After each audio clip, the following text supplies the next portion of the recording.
بسم اللہ الرحمن الرحیم۔ السلام علیکم ورحمۃ اللہ وبرکاتہ۔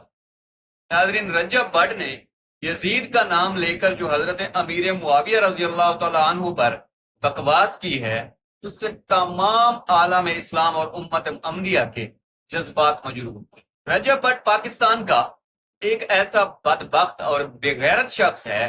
یہ شخص اتنا دولت کا بھوکا ہے کہ چاہے کچھ بھی کر کے جو دولت یہ شہرت حاصل ہو کرنی ہی ہے۔ یہ شخص دولت کا اتنا بھوکا ہے، چاہے اس کے لیے کچھ بھی کرنا پڑے، اس کے لیے کوئی مسئلہ ہی نہیں۔ چاہے پیسوں کی خاطر فیملی بلاگنگ کرنی پڑے، چاہے پیسوں کی خاطر ماں بہن بیٹیوں کو نچانا پڑے، چاہے پیسوں کی خاطر ماں باپ کو دھکے مارنے پڑے پرینک کے نام پر، تب بھی کوئی مسئلہ نہیں۔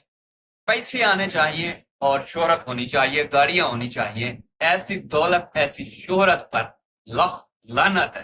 اور اس گستاخی کے بعد میں رجب بٹ سے کہوں گا کہ رجب بٹ، تیری جتنی زندگی گزر گئی ہے اور جتنی باقی ہے، ساری پہ لعنت، اور تیری آل پہ لعنت، تیری آنے والی نسلوں پہ لعنت، جو اتنا کچھ ہونے کے باوجود جو لوگ آج بھی تجھے سپورٹ کر رہے ہیں، ان پہ بھی لعنت۔ یہ بدبختی بغیرتی اس نے کوئی پہلی دفعہ نہیں کی، اس سے پہلے بھی یہ کافی دفعہ کر چکا ہے۔ جب اس نے دیکھا کہ سدھو موسے والا بدنام زمانہ بدبخت شخص جس کے اوپر 295 سی لگی، تو اس نے اسے استاد بنا لیا۔ کس لیے؟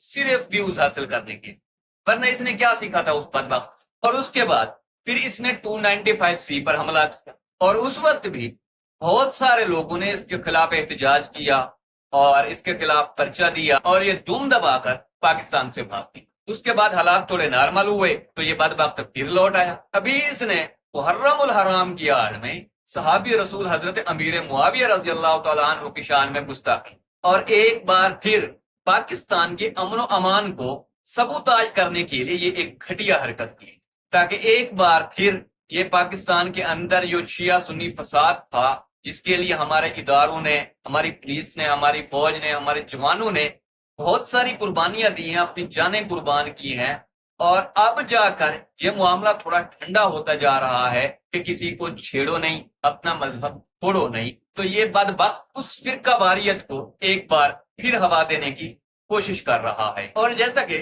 آپ کو پتہ ہی ہے کہ پاکستان کے اندر ان معاملات میں لوگ بڑے حساس ہیں، اور وہ بہت جلد ہی قانون کو ہاتھ میں لے لیتے ہیں۔ کہیں ایسا نہ ہو کہ پھر کوئی سر پھرا اٹھے اور قانون کو ہاتھ میں لے لے۔ اس سے پہلے حکومت اور سیکورٹی اداروں کو اس کے خلاف ایکشن لینا چاہیے، اور یہ جو بدبخت جو آج بھونک رہا ہے، اگر اس سے پٹا نہ ڈالا گیا تو کل کو یہ کاٹنے کے لیے بھی دوڑے گا۔ تو اس سے پہلے کہ یہ کاٹنے کے لیے بدبخت دوڑے، کسی کو کاٹے، تو اسے پٹا ڈالنا چاہیے، اس کے خلاف ایکشن لینا چاہیے، تاکہ آنے والے وقت میں کوئی بھی بدبخت، کوئی بےغیرت شخص تحفظ ناموس رسالت، تحفظ صحابہ کرام، تحفظ آل بیت و ازواج مطہرات پر حملہ کرنے کی کوشش بھی نہ کریں۔ اور سوشل میڈیا کے اوپر جتنے لوگوں نے بھی اسے فالو کیا ہوا ہے یا اس کے چینل کو سبسکرائب کیا ہوا ہے، تو خدا کے لیے اسے انفالو کریں، اس کے چینل کو انسبسکرائب کریں۔ صرف انفالو یا انسبسکرائب کرنے سے بات نہیں بنے گی، بلکہ آپ اس کے چینل کو رپورٹ بھی کریں۔ اور آخر میں اپنے سوشل میڈیا کے ان دوستوں سے بھی کہوں گا کہ جس طرح آپ نے پہلے مجھے سپورٹ کیا ہے اور میری آواز کے ساتھ آپ نے آواز اٹھائی ہے، تو اس بار بھی اس بدبخت شخص کے خلاف آواز اٹھائیں، تاکہ قانون اسے اپنی گرفت میں لے کر سخت سے سخت سزا دے، تاکہ آئندہ کوئی بدبخت شخص اس طرح کی گھنونی حرکت کرنے کی کوشش نہ کرے۔ اور مجھے امید ہے کہ تمام مسلمان اس بدبخت شخص کے خلاف اپنے حصے کی آواز ضرور اٹھائیں گے۔